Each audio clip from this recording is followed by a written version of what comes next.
All right, so today we're going to talk about scholarly sources, and these are going to come into play when you start your APA papers because, of course, you need sources to back up your arguments for your argumentative paper.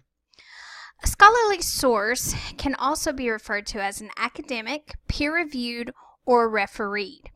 And all of these are written by experts in a particular field, and they serve to keep others interested in that field up to date on the most recent research findings and news. So, this definition right here should tell you exactly why you only need scholarly sources. A lot of people can go on the internet and write all sorts of things, but it must be peer-reviewed information.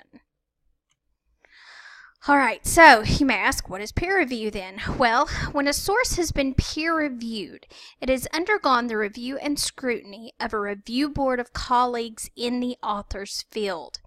Now, when this information comes before the board, they can do a couple of things. One, they can either make recommendations regarding its publication, they can suggest revisions, or they can reject it entirely. If it's rejected entirely, then you will never see it on a Galileo per se, because everything on Galileo, if you mark it, it'll say scholarly source. So, why use scholarly sources? Well, the authority and credibility evident in scholarly sources will contribute a great deal to the overall quality of your paper. You can use statistics and facts and studies and things like that. You can quote famous doctors if you're doing a medical paper. Then their knowledge and experience will add validity to your topic and your argument. Use of scholarly sources at this point in your college career is an expected attribute of academic coursework. So from this point on, only use scholarly sources. Some examples of non-scholarly sources are Wikipedia, SparkNotes, Shmoop, eNotes, any of these things. None of these guys are scholarly sources. So, now, you have to watch out for scholarly traps. This is a real cute little video. You can watch it if you want to. But basically, it's telling you to watch out for traps. And here are some traps. First of all, you can look at the author's name. Is it legitimate? Sometimes I have received a couple of papers who have blogs as a scholarly source. A blog is not a scholarly source. And I think the name was like Dr. Love or something ridiculous. It was a very blatant, silly name. So look at the author's name. Is it legitimate? Also look for credentials. Generally, people who have a lot of degrees love to put a bunch of letters after their name. So sort of look for these things. They are evidence of a scholar. Also, are the credentials relevant to the information provided?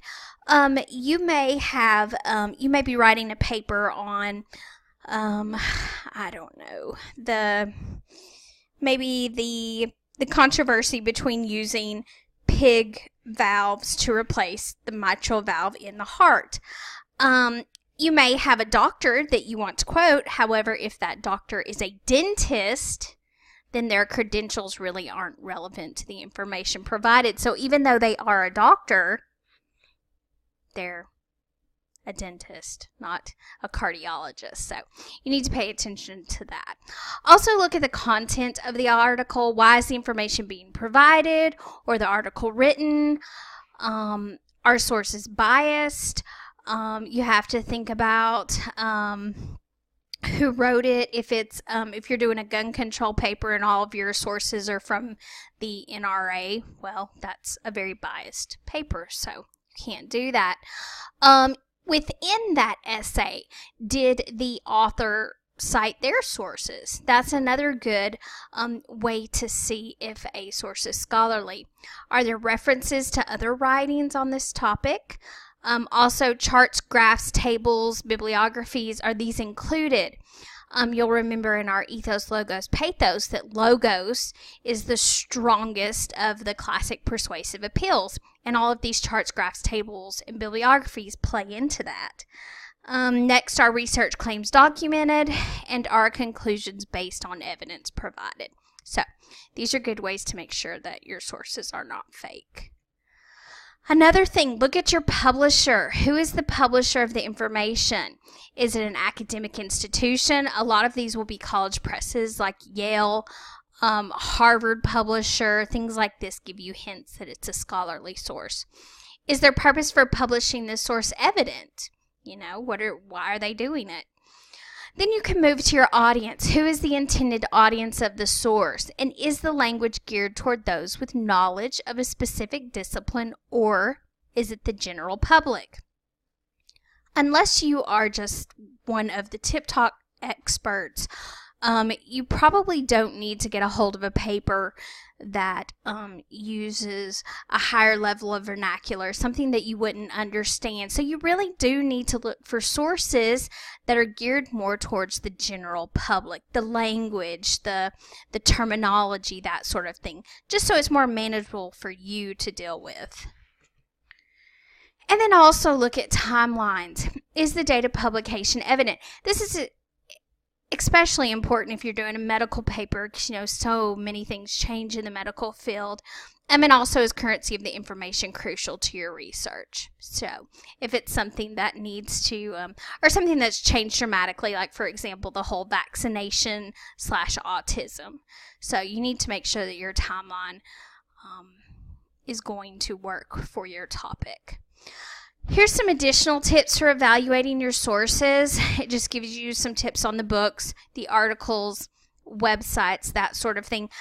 The best advice that I can give you is to just go through GNTC, go through Galileo, go to the left-hand side of your column, hit scholarly source, hit full text, and then start your search. And then you won't have to worry about evaluating anything.